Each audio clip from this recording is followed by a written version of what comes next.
Hello guys, आज हम वैभव लक्ष्मी व्रत की कथा सुनेंगे। इस व्रत को करने से सब मनोकामनाएं पूर्ण होती हैं। एक बड़ा शहर था। इस शहर में लाखों लोग रहते थे। पहले के ज़माने के लोग साथ साथ रहते थे और एक दूसरे के काम आते थे, पर नए ज़माने के लोगों का स्वरूप ही अलग सा है। सब अपने अपने काम में रत रहते हैं, किसी को किसी की परवाह नहीं। घर के सदस्यों को भी एक दूसरे की परवाह नहीं होती। भजन कीर्तन, भक्ति भाव, दया माया, परोपकार जैसे संस्कार कम हो गए हैं। शहर में बुराइयाँ बढ़ गई थी। शराब, जुआ, रेस, व्यभिचारी, चोरी, डकैती वगैरह बहुत से गुनाह शहर में होते थे।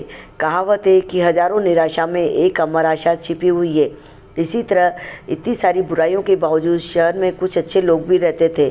ऐसे अच्छे लोगों में शीला और उसके पति की गृहस्थी मानी जाती थी। शीला धार्मिक प्रकृति की और संतोषी थी। उसका पति भी विवेकी और सुशील था। शीला और उनका पति ईमानदारी से जीते थे। वे किसी की बुराई करते न थे और प्रभु भजन में अच्छी तरह समय व्यतीत कर रहे थे। उनकी गृहस्थी आदर्श गृहस्थी थी और शहर के लोग उनकी गृहस्थी की सराहना करते थे। शीला की गृहस्थी इसी तरह खुशी खुशी चल रही थी, पर कहा जाता है कि कर्म की गति अकल है, अटल है। विधाता के लिखे लेख को नहीं समझ सकता है। इंसान का नसीब पल भर में राजा को रंक बना देता है और रंक को राजा। शीला के पति के अगले जन्म के कर्म भोगने के बाकी रह गए होंगे कि वह बुरे लोगों से दोस्ती कर बैठा। वह जल्द जल्द करोड़पति होने के ख्वाब देखने लगा, इसलिए वह गलत रास्ते पर चढ़ गया और करोड़पति होने के बजाय रोड़पति बन गया। यानी रास्ते पर भटकते भिखारी जैसी उसकी हालत हो गई थी। शहर में शराब, जुआ, रेस, चरस, गांजा वगैरह बंदियाँ फैली हुई थी। उसमें शीला का पति भी फंस गया। दोस्तों के साथ उसे भी शराब की आदत हो गई। जल्द से जल्द पैसे वाला बनने के लालच में दोस्तों के साथ रेस जुआ भी खेलने लगा। इस तरह बचाई हुई धनराशि, पत्नी के गहने, सब कुछ रेस जुए में गंवा दिया था। इसी तरह एक वक्त ऐसा भी था कि वह सुशील पत्नी शीला के साथ मज़े में रहता था और प्रभु भजन में सुख शांति से वक्त व्यतीत करता था। उसके बजाय घर में दरिद्रता और भूखमरी फैल गई। सूखे खाने के बजाय 2 वक्त भोजन के लाले पड़ गए और शीला को पति की गालियाँ खाने का वक्त आया था। शीला सुशील और संस्कारी स्त्री थी। उसको पति के बर्ताव से बहुत दुख हुआ, किंतु वो भगवान पर भरोसा करके बड़ा दिल रखकर दुख सहने लगी। कहा जाता है कि सुख के पीछे दुख और दुख के पीछे सुख आता ही है, इसलिए दुख के बाद सुख आएगा ही। ऐसी श्रद्धा के साथ शीला प्रभु भक्ति में लीन रहने लगी। इस तरह शीला असह्य दुख सहते सहते प्रभु भक्ति में वक्त बिताने लगी। अचानक एक दिन दोपहर को उनके द्वार पर किसी ने दस्तक दी। शीला सोच में पड़ गई कि मुझ जैसे गरीब के घर इस वक्त कौन आया होगा। फिर भी द्वार पर आए हुए अतिथि का आदर करना चाहिए। ऐसे आर्य धर्म के संस्कार वाली शीला ने खड़े होकर द्वार खोला। देखा तो सामने एक माँझी खड़ी थी। वे बड़ी उम्र की लगती थी, किंतु उनके चेहरे पर अलौकिक तेज निखर रहा था। उनकी आंखों में से मानो अमृत बह रहा था। उनका भव्य चेहरा करुणा और प्यार से छलकता था। उनको देखते ही शीला के मन में अपार शांति छा गई। वैसे शीला इस माँझी को पहचानती न थी, फिर भी उनको देखकर शीला के रोम रोम में आनंद छा गया। शीला माँझी को आदर के साथ घर में ले आई। घर में बिठाने के लिए कुछ भी नहीं था, अतः शीला ने सुकुचा कर एक फटी हुई चद्दर पर उनको बिठाया। माँ जी ने कहा, क्यों शीला, मुझे पहचाना नहीं? शीला ने सुकुचा कर कहा, माँ, आपको देखते ही बहुत खुशी हो रही है, बहुत शांति हो रही है। ऐसा लगता है कि मैं बहुत दिनों से जिसे ढूंढ रही थी वह आप ही हैं, पर मैं आपको पहचान नहीं सकती। माँ जी ने हंसकर कहा, क्यों भूल गई? हर शुक्रवार को लक्ष्मी जी के मंदिर में भजन कीर्तन होते हैं, तब मैं भी वहाँ आती हूँ। माँ, हर शुक्रवार को हम मिलते हैं। पति गलत रास्ते पर चढ़ गया, तब से शीला बहुत दुखी हो गई थी और दुख की मारी वो लक्ष्मी जी के मंदिर में भी नहीं जाती थी। बाहर के लोगों के साथ नज़र मिलाते भी उसे शर्म लगती थी। उसने याददाश्त पर जोर दिया, पर माँ जी याद नहीं आ रहे थे। तभी माँ जी ने कहा, तू लक्ष्मी जी के मंदिर में कितने मधुर भजन गाती थी, अभी अभी तू दिखाई नहीं देती थी, इसलिए मुझे हुआ कि तू क्यों नहीं आती है, कहीं बीमार तो नहीं हो गई ना। ऐसा सोचकर मैं तुझसे मिलने चली आई हूँ। माँ जी के अति प्रेम भरे शब्दों से शीला का हृदय पिघल गया। उसकी आंखों में आंसू आ गए। माँ जी के सामने वो बिलक बिलक कर रोने लगी। यह देखकर माँ जी शीला के नज़दीक सरके और उसकी सिसकती पीठ पर प्यार भरा हाथ फेर कर सांत्वना देने लगे। माँ जी ने कहा, बेटी, सुख और दुख तो धूप और छाँव जैसे होते हैं। सुख के पीछे दुख आता है और दुख के पीछे सुख भी आता है। धैर्य रखो बेटी। और तुझे क्या परेशानी है? तेरे दुख दुख की बात मुझे सुना, तेरा मन भी हल्का हो जाएगा और तेरे दुख का कोई उपाय भी मिल जाएगा। माँ जी की बात सुनकर शीला के मन को शांति मिली। उसने माँ जी को कहा, माँ मेरी गृहस्थी में भरपूर सुख और खुशियाँ थी, मेरे पति भी सुशील थे, भगवान की कृपा से पैसे की बात में भी कोई हमें दुख नहीं था, हम शांति से गृहस्थी चलाते ईश्वर भक्ति में अपना वक्त व्यतीत करते थे। यकाएक हमारा भाग्य हमसे रूठ गया, मेरे पति को बुरी दोस्ती हो गई। बुरी दोस्ती की वजह से वह शराब, जुआ, रेस, चरस, गांजा वगैरह खराब आदतों के शिकार हो गए और उन्होंने सब कुछ गंवा दिया और हम रास्ते के भिखारी जैसे बन गए। ये सुनकर माँ जी ने कहा, सुख के पीछे दुख और दुख के पीछे सुख आता ही है। ऐसा कहा जाता है कि कर्म की गति न्यारी होती है, हर इंसान को अपने कर्म भुगत नहीं पड़ते हैं, इसलिए तू चिंता मत कर, अब तू कर्म भुगत चुकी है, अब तुम्हारे सुख के दिन अवश्य आएंगे। तू तो माँ लक्ष्मी जी की भक्त है, माँ लक्ष्मी जी तो प्रेम और करुणा के अवतार हैं, वे अपने भक्तों पर हमेशा ममता रखती है, इसलिए तू धैर्य रखकर माँ लक्ष्मी जी का व्रत कर, इससे सब कुछ ठीक हो जाएगा। माँ लक्ष्मी जी का व्रत करने की बात सुनकर शीला के चेहरे पर चमक आ गई। उसने पूछा, माँ लक्ष्मी जी का व्रत कैसे किया जाता है, ये मुझे समझाइए, मैं ये व्रत अवश्य करूँगी। माँ जी ने कहा, बेटी माँ लक्ष्मी जी का व्रत बहुत सरल है, उसे वरदलक्ष्मी व्रत या वैभव लक्ष्मी व्रत कहा जाता है। यह व्रत करने वाले की सब मनोकामना पूर्ण होती है, वह सुख संपत्ति और यश प्राप्त करता है।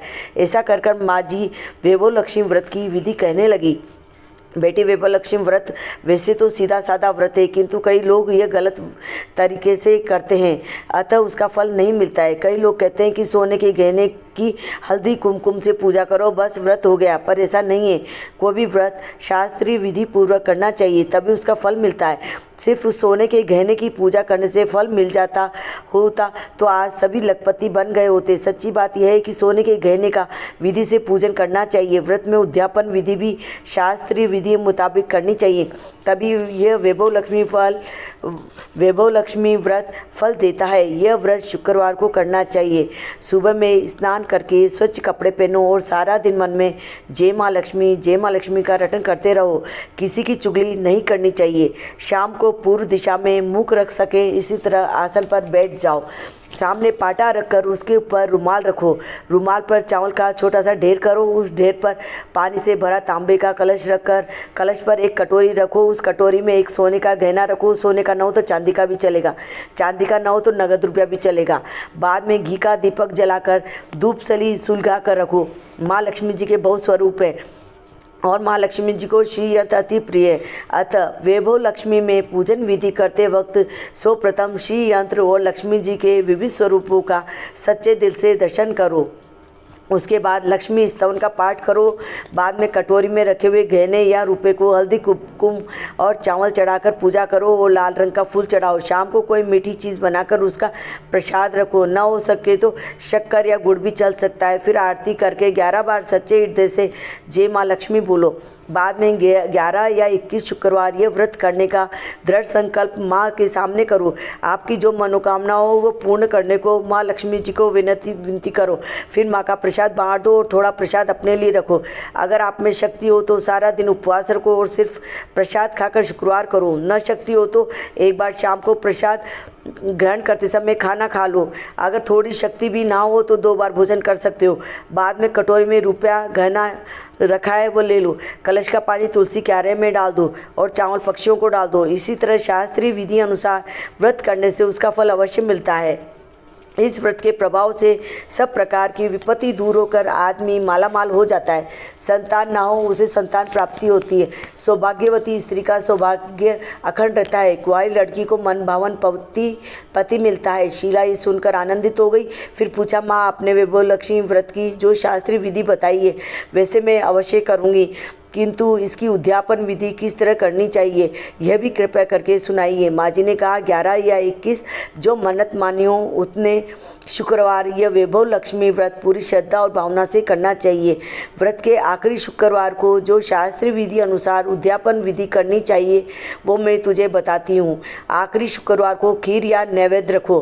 पूजन विधि हर शुक्रवार को करते हैं वैसे ही करनी चाहिए।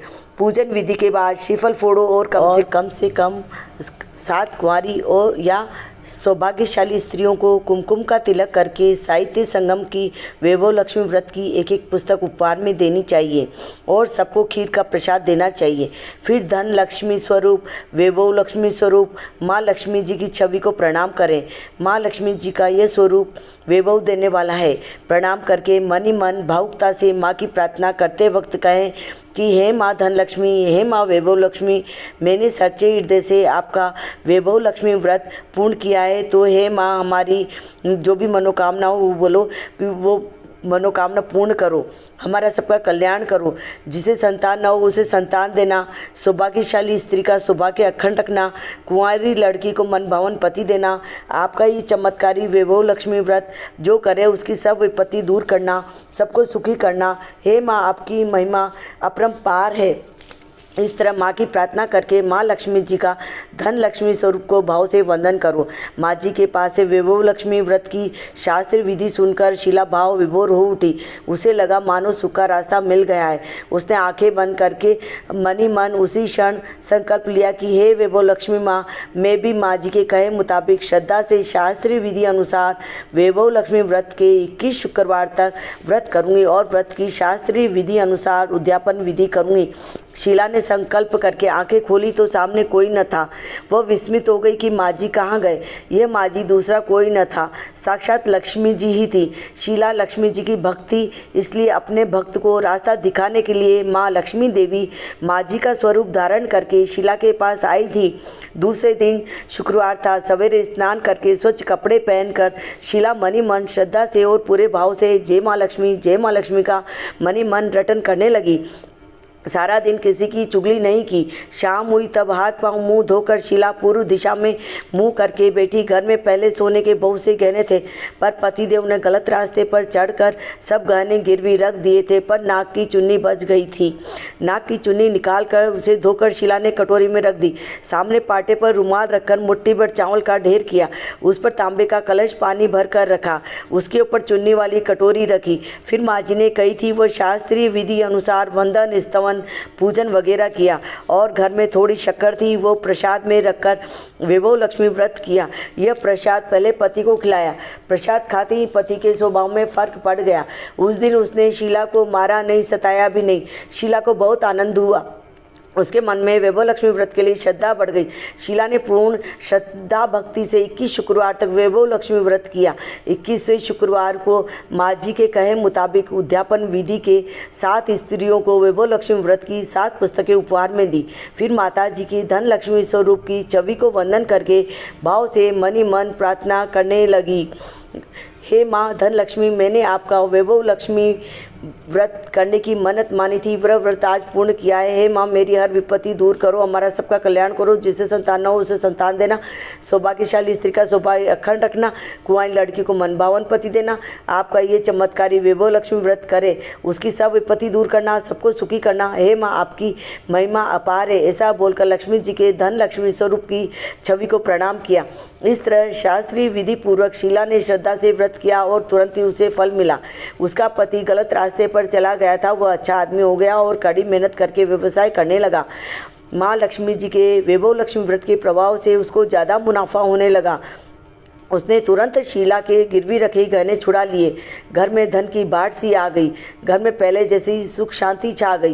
वैभव लक्ष्मी व्रत का प्रभाव देखकर मोहल्ले की दूसरी स्त्रियां भी शास्त्रीय विधि पूर्वक वैभव लक्ष्मी व्रत करने लगी। हे माँ धन लक्ष्मी, आप जैसे शीला पर प्रसन्न हुई उसी तरह आपका व्रत करने वाले पर सब पर प्रसन्न होना, सबको सुख शांति देना। जय धन लक्ष्मी माँ, जय वैभव लक्ष्मी माँ। Please like, share and subscribe.